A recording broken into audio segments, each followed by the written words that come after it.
sama anak saya. Jadi yang ngurus anak saya sendiri. Jarang ngulung nyuruh Ustaz dalam jarang. Ya, memang saya punya standar pakai kitab-kitab kados hikam. Saya ini merasa hidup di dunia itu sendiri. Sampai tak warai lah Allah kalau potar. Imam yang ngarang hikam itu punya resep supaya kamu seneng terus. Liyakil lama tafrahu bihi, mesti yakil lama tahzanu bihi.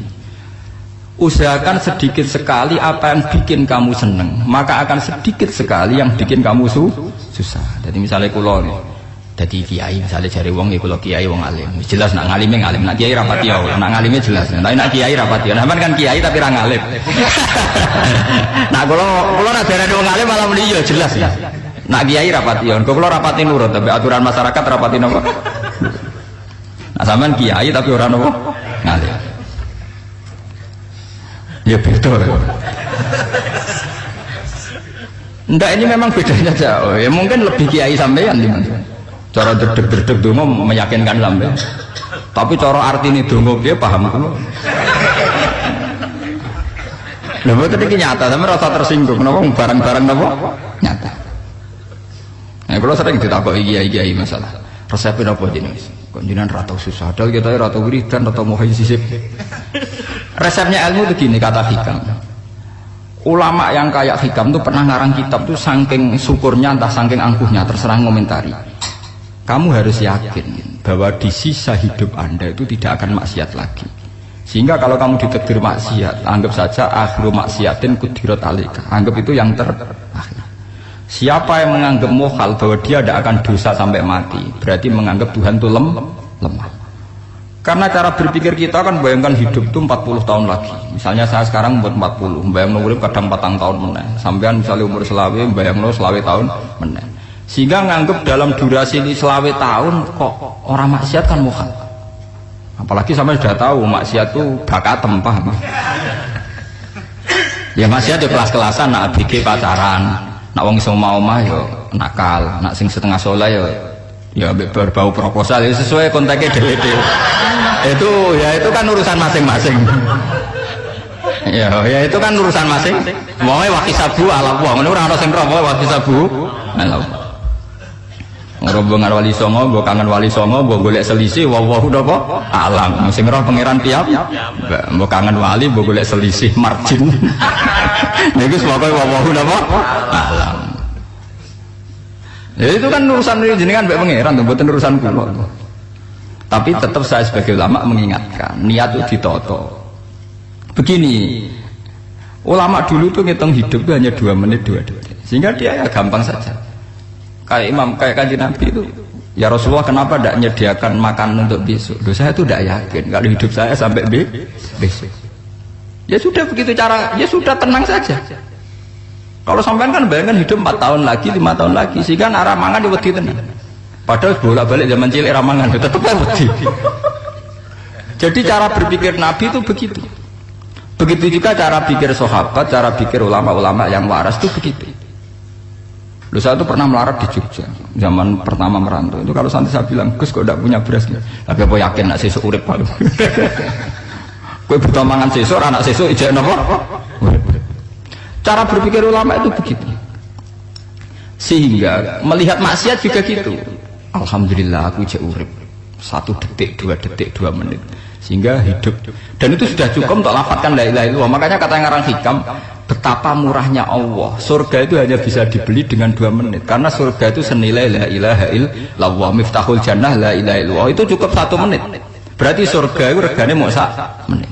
Dan karena dia nganggap hidup itu 1 menit ke depan la ilaha illallah, ya sudah. Dia ngitungnya hidup itu per menit. Kalau sampean kan enggak, per 10 tahun, per 20 tahun. Sehingga kriminal betul. Cara pandang sampean itu kriminal betul. Sehingga bayang kudu di duit, kudu di bojo, nak kiai kudu di pengaruh. Nah kalau saya enggak, saya meskipun tidak sehebat itu, tapi mewarisi keilmuan mereka. Jadi misalnya saya jadi ulama, itu bayang dong, di santri mau sitok Islam pokoknya ke Ahmadiyah ya gitu saja. Ya pokoknya sudah gitu. Orang bayang santri yang kelambinan takwa khusyuk, salam tempel, demen gelo, demen apa? Lo tanyakan santri-santri saya itu mungkin belum pernah nyuruh istri saya bikin kopi, bisa dihitung. Karena saya itu sederhana saja. Misalnya saya pergi dari Jogja, ini yang nyata salah. Bayangno bojo gue semaca gawekno kopi, bukakno lawang malah kecewa. Seperti umumnya orang kan gitu, semerantau ada bang bojoku nyuambut, digawekno kopi, digodhogno banyu hangat, teman, bareng teko bojone wangep kukur-kukur. Karena tarifnya dia ideal, maka mudah kecewa kalau itu tidak terjadi. Nak kula mboten, sebayangno kaya Jogja, bojoku cek uta Islam, nak sholat 5 bulan ya sudah gitu. Pakai standar-standar yang minimalis saja. Saya dari rumah bangun sampai ngaji ya, pokoknya melek, ya sudah nak sholat demadem nopo, mulanya sudah gitu. Andai kan saya pakai standar maksimal, maka akan mudah kecewa. Rasulullah juga begitu. Rasulullah itu ngadepi Sayyidah Aisyah, itu ya begitu, ngadepi Hasan Husain. Sehingga tidak ada cerita Nabi mudah kecewa, betul. Karena Nabi bayangkan anak istrinya itu ya minimalis sekali, urusan dunia maksudnya minimalis sekali. Misalnya Nabi pagi-pagi tanya, ya Aisyah apa ada sarapan? Tidak ya Rasulullah, ya ikan asumu kalau gitu saya puasa. Kalau sampean usul-usul lah digekno kopi wong wedok opo itu kan repot. Muni-muni itibak sunnah Rasul tapi tidak pernah sampean mendekati sunnah napa Rasul. Sehingga ya tenang saja Nabi. Saya tuh alhamdulillah bisa niru dalam gitu-gitu tuh bisa.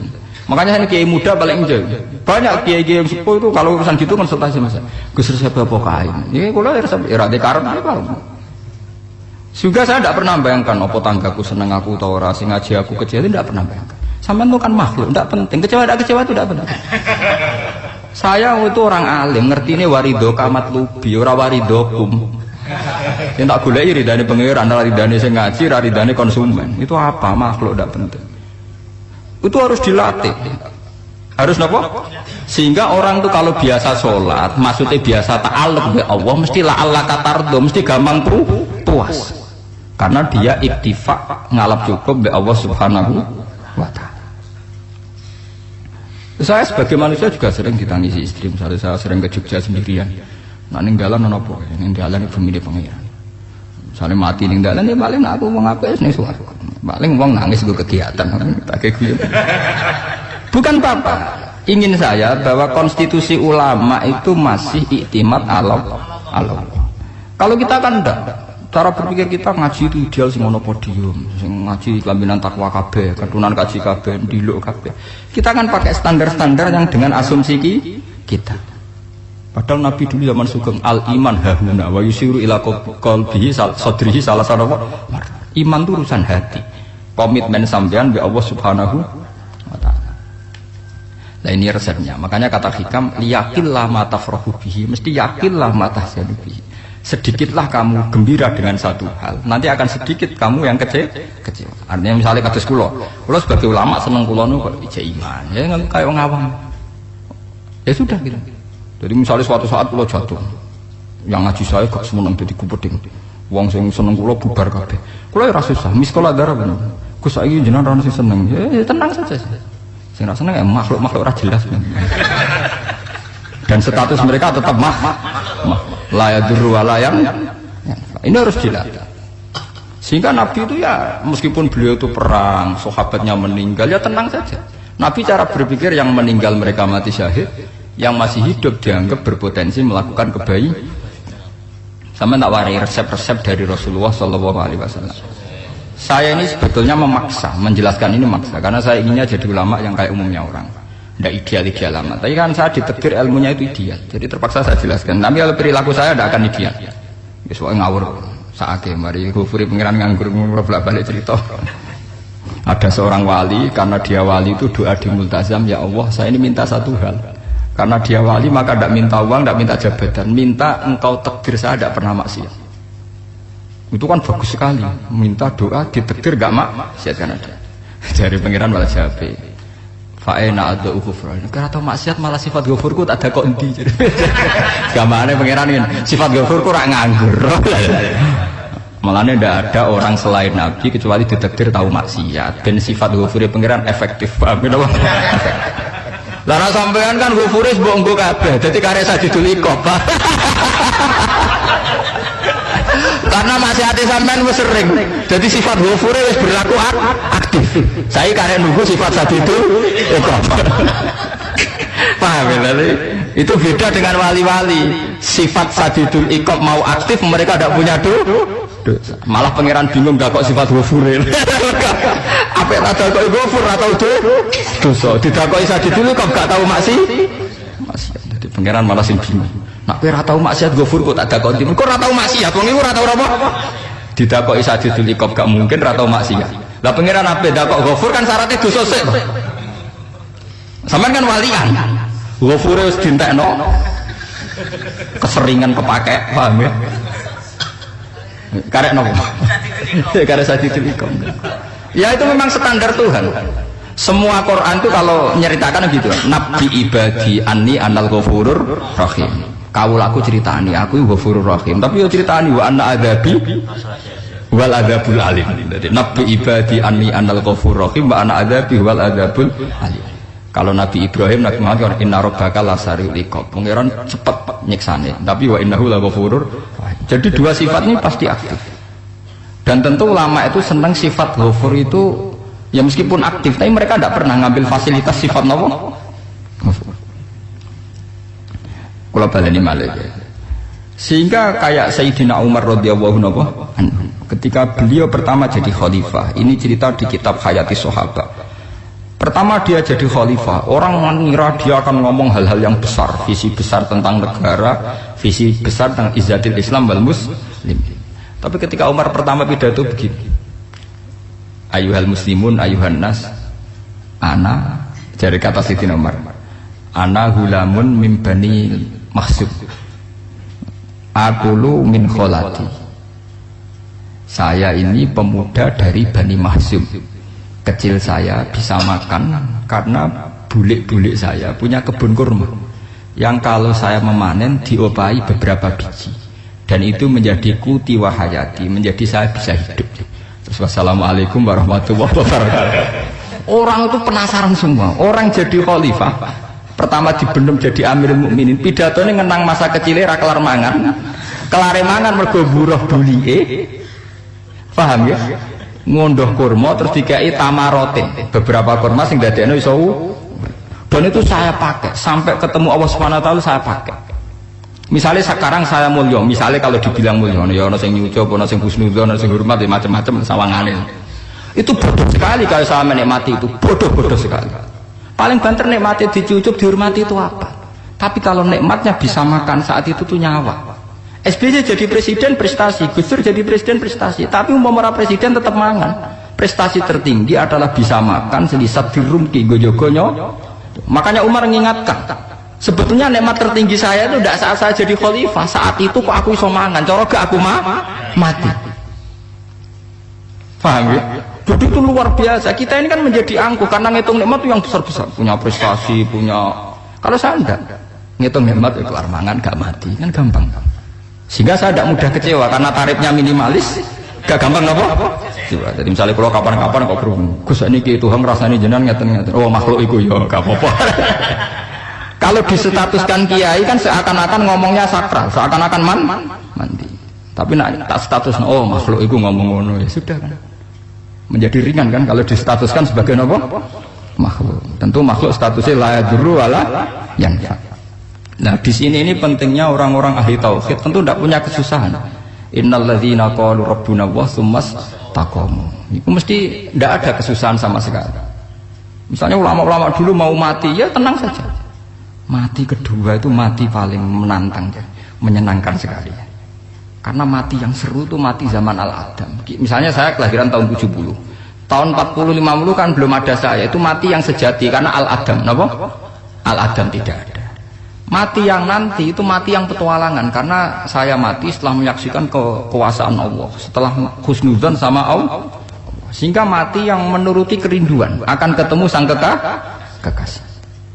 Makanya Jalaluddin Ar-Rumi ketika mau meninggal dan orang-orang muridnya nangis, dia marah-marah. Hei murid-muridku, betapa bodohnya engkau.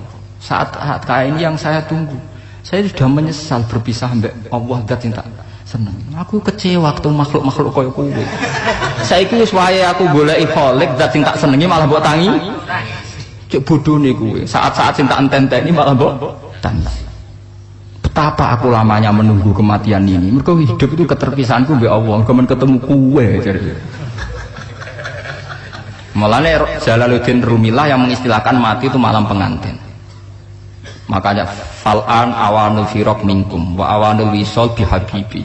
Ini saat yang indah karena ketemu dengan berpisah dari makhluk-makhluk yang tidak penting menuju sama habibi kekasihku. Jadi yang istilahkan mati itu malam pengantin. Semenjak istilah itu populer sehingga di Jawa ana ngipi dadi nganten takwilane mati. Itu filosofi sufi, ya filosofi napa? Lah niku tenan. Begitu juga sahabat-sahabat dulu. Bilal itu mau meninggal, anaknya udah nangis. Bilal lagu ya.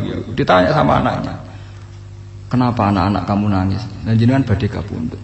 Aku malah seneng nang mati. Hudan nalqal akhibah Muhammadan wa hisbah. Aku nak urip ketemune mbek kowe terus. Malah nak mati ketemu Nabi Muhammad. Hudan nalqal akhibah Muhammadan wa hisbah. Nah, dengan cara pandang begitu maka hidup itu enjoy saja. Nah, saya sebenarnya keberatan pakai kelas ini, keberatan karena saya harus ngulang sampean-sampean itu. Ya makanya potensi kayak saya tentu mengurangi jadwal ketemu. Makanya saya mohon kalau tidak penting itu jangan sungkan. Anggap saja itu bagian dari hormat saya. Ya minimal sampean misalnya di dua sekretari gue jajan pentolan lah apa mau kesuwan bareng malah repot. Wes ganggu wong anak peleleran Pak. Lah misalnya sampean kepen takok hukum, wong nek ora pinter hukume takokane ya ringan, takok kiye tanggam paling iso. Karena pertanyaan yang ringan tentu ya ringan-ringan saja kan. Gak perlu kiai kaliber. Sampeyan ora usah GR. Kula pertanyaannya angel Gus kan sing iso jawab. Wong nek ora alim tahke, iku pertanyaane ya ora pati mutu. Iku wis kangelan ngoten. Ini mboten ngenyek tapi padha enak. Padha apa? Makanya kalau latih. Jadi hikam sendiri itu ada manhaj, ada metode. Kalau orang supaya tardo, liyakil lama tafrahu bi, yakil lama tahzanu. Anak saya itu kalau habis main pulang, itu saya senengnya pol. Istri saya pernah jangan. Gus, anak mulai senengnya dik piro-piro, anakku gelem mulai ning omahku. Misalnya minggat terus piye. Saya itu anakku lo main mulai itu seneng. Piro-piro anakku mulai ning omahku. Dipanggil anak saya bapak lu senengnya sak boleh. Piro-piro ana sing manggil bapak. Jadi saya pakai standar minimalis kan. Saya tidak pernah pakai tarif. Dia anak yang ideal dihormati orang. Sampai anakku sujud nih pangeran, ngerti pentingnya mau tasbih. Makanya anak saya tak namakan tasbih semua. Itu ya sudah selesai. Saya tidak pernah bayangkan anak saya jadi kayak besar dihormati cuma. Mari gampang kecil. Ya, sekolah kan Sayyidina Umar. Saya pemuda dari Bani Mahzum. Yang kecilnya bisa makan karena buruh bulikku. Akal tuh tamarot. Wah itu saya baca tuh nangis. Betapa hebatnya Sayyidina Umar. Mengingatkan ulang bahwa nikmat tertinggi itu ya makan, karena makan kaitannya nyawa. Orang jadi bupati enggak jadi bupati tetap makan. Jadi kalau ngatain saya tarifnya minimalis sekali. Oh, kalau orang sudah makan gitu lah Allah katar mudah sekali. Tapi kalau sampai tarifnya ideal harus di mobil kudu sangune akeh. Mosok gue mobil gak sangu akeh.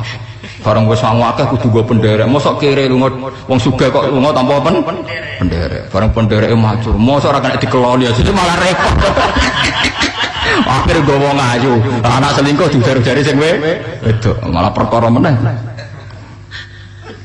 Ngomong ruwet menuruti tahapan-tahapan duniawi makanya resep kalau ingin seneng tuh kon sholat. Maksudnya sholat tuh dihayati secara tauhid ya. Dihayati secara tauhid. Misalnya inna sholati wa nusuki wa mahyaya wa mamati lillahi rabbil alamin. Itu akan pasti Allah katardo, pasti mudah melihat alam ini ridho. Ini satu sekelumit ya, dari resep seorang ulama yang saya meniru beberapa di kitab Hayati Sahabat, di kitab Hikam, dan meniru terutama semuanya sanad dari Rasulullah Shallallahu Alaihi Wasallam. Makanya suatu saat Nabi itu kagum. Abdullah bin Mas'ud itu jalan-jalan dan dikawal oleh beberapa malaikat. Terus Nabi itu heran. Ya Abdullah, kenapa malaikat itu selalu mengawal kamu? Terus kata Abdullah bin Mas'ud, ya Rasulullah, inilah akhtu khutwatan illa wa azunnu alla akhtu wa ukhra. Wa ma akaltu luqmatan illa wa azunnu alla alqamu ukhra. Saya itu tidak pernah melangkah kecuali saya tidak pernah yakin apa betul saya bisa melangkah lagi. Jadi perlangkahnya itu dia iktimat Allah.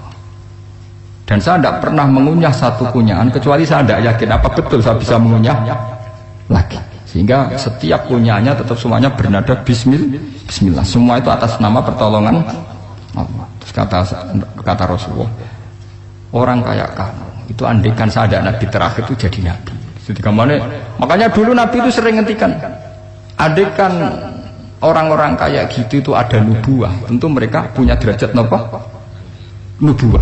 Jadi tidak jadi nabi tapi punya derajat napa? Nubuah. Lah orang yang cara berpikir gitu tentu tidak khawatir apa yang hilang dari dirinya karena dia berkontrak dengan Tuhan hanya per menit per detik. Makanya hikam punya resep al-mu'min yusiru sana Allah min ayyakuna li nafsihi dzakiran. Seorang mukmin yang sejati tentu kontraknya dengan Allah Subhanahu wa taala dan dia tidak pernah ingat dirinya sendiri. Kayak sampean pas umat tapiil, Allahu Akbar, Allah Maha Besar, subhanak. Selalu ana wong ngrasani ya ora lali, termasuk lali utange barang niku. Tapi yang jelas kan menjadi enjoy dengan dirinya sendiri. Paham ya? Menjadi enjoy dengan dirinya karena dia tidak sering punya kontrak dengan makhluk. Nah ini maksudnya Allah kan apa? Janganlah Allah kata kamu pandang, apa nak sholat terus kabul kajati, apa nak sholat terus untuk duit ya nambah bermun. Karena cara berpikir iso aja nak duit ya. Dan ini resep ya, dan resep ini dari ulama-ulama yang istinad ila Rasulullah Shallallahu Alaihi Wasallam. Karena kalau Nabi itu memang cara pandang begitu. Aisyah itu pernah ditanya, ya Aisyah, saya ini ingin makan, apa daging yang dari sahabat ini masih? Wah ya Rasulullah sudah habis karena tak kasihkan tetangga. Itu Nabi tidak marah-marah malah bilang, kamu benar Aisyah, kamu keliru, yang kamu kasihkan tuh yang masih. Karena daging dipangan dewe kadang nuruti nafsu, nak dikekno wong sedekah nuruti perintah pengen. Jadi Kanjeng Nabi, beneran Aisyah, dagingnya ijek. Mongko ana tiyang kok malah ijek, sing mbok sedekah malah sing ijek. Cara berpikir Nabi itu begitu. Tapi tahu-tahu disederhanakan sunnah Nabi ya serbanan. Lah itu kan ya memang itu bagian dari sunnah Nabi, tapi sunnah seharga 10.000. Paham ya? Ini monggo mawon sampean sunnah Nabi serbanan gitu, tapi itu sunnah yang bisa dibeli dengan murah. Hakikatnya sunnah Nabi itu rata-rata bentuknya perilaku. Napa? Sampean delok dawuh Aisyah tengene tiba berjanji. Kana khuluquhul Qur'an wa shimatuhul ghufran yansahu lil insan wa yafsahu fil ihsan wa ya'fu 'anil dzambi idza kana fi haqqihi wa sababi. Kana khuluquhul Qur'an, Nabi ku akhlak dasare wis kaya Quran plek. Urusane akhlak. Wa shimatuhul ghufran, ciri utama sifatnya Nabi gampang nyepuro. Yansahu lil insan. Dan Nabi punya niat baik pada seluruh manusia. Wa yafsahu fil ihsan, sering melakukan ihsan. Lah nek sunah Nabi ngoten kan luwih sering kula Quran ya wis hafal mulang. Wasimatu ghufran kula gampang nyepuro, sampeyan ngaji angop ya ora tau tak amuk. Yang sahulil insan kula bedina nasihati tiyang wong mulang. Wa yafsahu fil ihsan tak gawe gampang. Kula mulang ya ora tau gawe tarik. Itu sakmene kudu podium, kudu wong dilo ya ora. Pokoke anggere ke Ahmadiyah ya salat madhep ngulon ya sudah. Loh itu kan dawuh Aisyah ketika ditanya kaifa kana khuluqu Rasulillah. Dan itu semua dijawab oleh ahwal, oleh sebuah perilaku. Tidak ada Aisyah jawab nganggo atribut. Oh Nabi itu jubahan, serbanan, tidak ada itu. Memang itu sunnah, ya, saya aku itu sunnah, teman jangan salah paham ya. Tapi itu sunnah yang tidak dijawab oleh Aisyah. Sunnah yang sampean jawab sendiri, paham? Aisyah yang istrinya Rasulullah ketika ditanya kaifa kana khuluqu Rasulillah, beliau jawab kana khuluquhul Qur'an wa simatuhul ghufran yansahu lil insan wa yafsahu fil ihsan. Semuanya akhwal wa ya'fu 'anil dzambi idza kana fi haqqihi wa sababi wa idza dia haqqu wa lam yakun li akhdi marra'ahu badihatan haba wa idza ta'ahul miskinu ajaba yaqulul haqqa walau kana murra wa la yutmiru lil muslimin hisaw wala dur. Semuanya itu akhwal, satu perilaku sosial. Saya mengakui kalau serbanan sunat, ya saya ngakui. Tapi sunnah plus karena saya mewakili yang akhwal tadi yang apa? Lah mungkin untuk sampeyan monggo kalau untuk ngisi sunnah. Tapi mbok ya adil itu. Ini bukan kritik buatan ke, yang meyakini serban sunat kan sudah banyak dan itu bagus. Tapi cobalah juga meyakini ahwalu Rasulillah. Makanya mansana sunnatan itu rata-rata ulama maknani siapa yang ikut sunnahnya Nabi. Rata-rata ulama nafsir ahwalu Rasulillah wa af'alu, perilaku sosial Rasulullah. Makanya terusannya wa idza da'ahul miskinu ajabah. Kalau dipanggil orang miskin ya datang. Ya maksudnya ada harus orang miskin manggil pas resepsi kawin boten. Misalnya ana wong melarat kuwi di sepeda motor, wong melarate yo ngeteroni puskesmas ya mbok terno. Wong melarat lara yo nukono misale minyak kayu putih mbok tekani. Ora kok ngerti-ngerti mbok ngurusan walimatul urus sing wajib piye lho. Payah. Lho lan wa idza da'al miskinu ajabe ora ana hadise urusan walimatul urus mboten. Kalau orang miskin manggil ya dalam riwayat hadis ya Nabi sering dipanggil orang miskin ya Rasulullah mbok datang ke rumahku ada apa terus ya Nabi saya tuh ingin rumahku sing elek jenengan nate salat teng mriku ya Nabi datang ya salat saja ya ora jamuan fi ayyi makanin aradta an usolliya fi kamu di tempat mana kamu seneng saya salat teng mriki ya Rasulullah ya Nabi salat sing ngundang ya waras pisan kenangan mbek Nabi kok mae dienggo salat Nabi ambean tahu tanggung kiai kon salat kon mromosekno anakmu iku paham Gaya itu nggak nunggu kersane ketampi PNS waduh. Padahal kiai ini dia anak era PNS. Kalau dulu kan sahabat ngundang Nabi itu ya gitu. Ya Rasulullah saya itu ingin sekali engkau sholat di rumahku. Fa'attakhidahu musollan. Kemudian tempat yang pernah engkau sholati mau tak pakai musola pribadi. Makanya masjid Kiblaten itu rumahnya sahabat. Karena dulu Nabi pernah sholat di satu tempat. Adalah ono perintah tahlilul kiblat itu di rumahnya sahabat. Itu sahabat dulu itu kalau ngaturi Nabi itu kenanya ingin Nabi pernah sholat di situ. Nah, ilmu ngeten ini mentek. Ya, untungnya nonton kulo, jadi ono sing eling-eling ya Pak. Teman-teman kudu syukur ya, artinya syukur ya. Orang kayak saya itu tidak usah sampean dikte-dikte ngikuti hukum adat. Kalau ngoten sampean gelo mergo kula ora iso teko, kula ya gelo perkarane ulama kok mbok atur. Makanya saya sering guyon cerita saya itu kalau di pasar Pandangan dulu itu anyaran boyong sering di pasar ditanya sama Gus wong alim kok ning pasar piye aneh to ya aneh kuwi aneh piye bodohnya al wong alim. Kadang masyarakat itu tidak sadar keanehan dirinya sendiri. Mereka enak saja merasa kalau orang alim ke pasar itu aneh. Mereka tidak sadar orang bodohnya al wong alim ya aneh. Enak saja mereka mikir sepi. Paham ini supaya sampean la Allah kan apa tar. Makanya untuk Rasulullah Nabi itu sering ngendikan nek ana tamu hormati. Tapi etika mertamu di Rasulullah itu walakin idza du'aitum. Mertamu Nabi itu nunggu ditimbali. Walakin idza du'itum du'iya mabni majhul. Ketika kamu ditimbali fadkhulu. Jadi ya ayyuhalladzina amanu la tadkhulu buyutan nabiyyi illa ayyudzana lakum. Jadi untuk sowan Nabi itu nunggu dipanggil.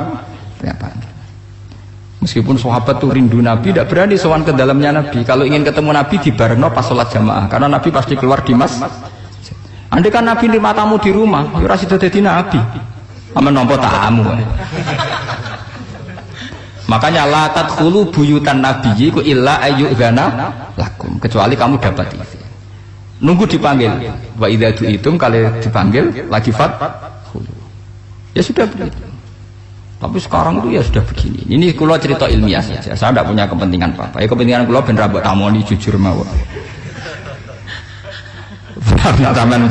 Cuma guling-gilingan dulu itu kalau sahabat itu ketemu Nabi pendak sholat sama pendak ngaji. Paham ya? Jadi saya memilih sikap begini itu bukan tidak saya pikir. Tapi kalau ada kiai lain yang beda dengan saya tidak apa-apa. Kalau ulama lain beda tidak apa-apa. Justru seninya rahmatnya umatnya Nabi itu istilahu aimati rahmah. Khilafnya umatku itu rahmah. Mulane aku khilaf ben rahman, aku podo kan gak sido khilaf.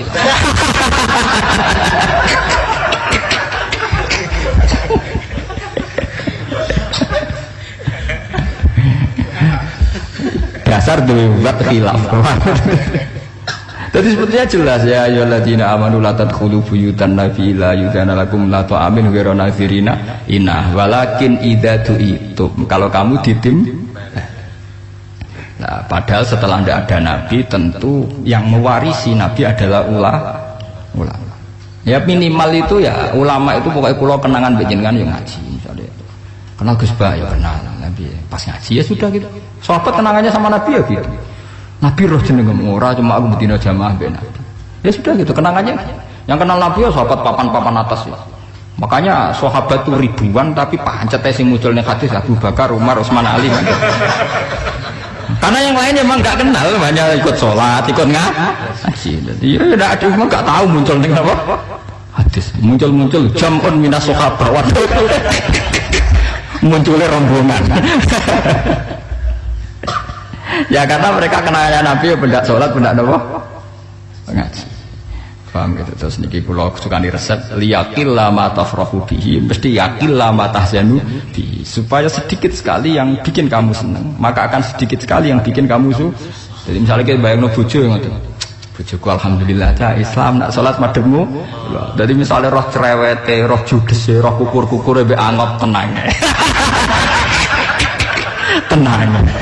Mergo jais Islam. Tenang, karena tarifnya mini. Mas, jajal misalnya tarif bojo kudu senyum teko wis maca. Bareng roe teko waduh wis bar. Itu dari hikam gampang. Makanya hikam itu punya cerita. Suatu saat seorang raja itu dapat kiriman gelas keramik yang indah sekali dari Zabarjat. Terus bertatahkan intan, pokoknya serba mewah. Raja itu senang sekali. Ketika tanya penasihatnya, menurut kamu gimana gelas ini? Ya gelas ini indah sekali, tapi sebaiknya raja ndak punya aja. Loh, saya seneng kok sebaiknya ndak punya. Saking senengnya raja itu tiap minum pakai gelas itu, kalau ndak ada nggak mau minum. Suatu saat gelas itu pecah, susah sekali raja. Memanggil penasihat, iya bener kamu. Kalau saya dulu ndak punya malah tahu pecah. Jadi dulu raja itu yang gelas atom gelem, gelas biasa gelem, kan menjadi bunga yang gampang kan ringan. Tapi sekarang bunganya bersyarat kan menjadi tambah repot. Sama aku di sini untuk bojo aku asal wedok sampai sholat madhep mulat wis seneng. Tapi setelah kamu pakai tarif yang macam-macam kan tambah senengnya ngenteni macak, ngenteni ramah, ngenteni servis kan repot. Tapi aku bojo kula sering janggal. Kepengen kula niku ngamuk, kula bilang ngamuk opo kowe Islam. Kowe ya rohku ya Islam ya salat, ketoke madhep mulan nang ngamuk urusan opo. Ya aneh, memang cara berkeluarga saya aneh, tapi aneh yang waras. Timbang sampean umumnya orang umum tapi tidak bener. Karena tarifnya kebanyakan. Nah, itu jenis apa? Liyaqil lama tafrahu bihi, mesti yaqil lama tahzanu bihi. Al-Fatihah.